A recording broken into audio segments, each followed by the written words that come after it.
Hello friend, দেখো আমি আজকে তোমাদের জন্য একটা নতুন ভিডিও নিয়ে এসেছি। আমি আজকে যে দিদিভাইয়ের বাড়িতে গেছিলাম, সেই দিদিভাইয়ের 16খানা ছাগল, কিন্তু সব ছাগলগুলোই পিপিআর আক্রান্ত হয়ে গেছে। ছাগলের দুটোই অসুখ, পিপিআর আর গোট পক্স। দেখো ছাগলটার নাকে মুখে সর্দি, প্রবল জ্বর, আর একদম ফিচকিরি দিয়ে পাতলা পায়খানা। কালকে একদম ফিচকিরি দিয়ে পাতলা পায়খানা করছিল, তো আজকে ওষুধ ইঞ্জেকশন করাতে পায়খানাটা একটু ধরেছে।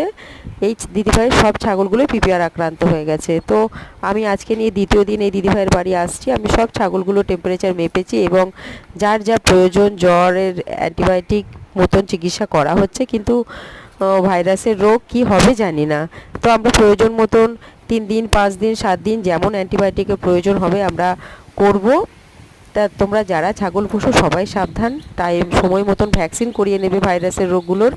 আর যারা আমার ভিডিওটা নতুন দেখছো তারা একটু সাবস্ক্রাইব করে দিও, তার সাথে লাইক কমেন্ট শেয়ার।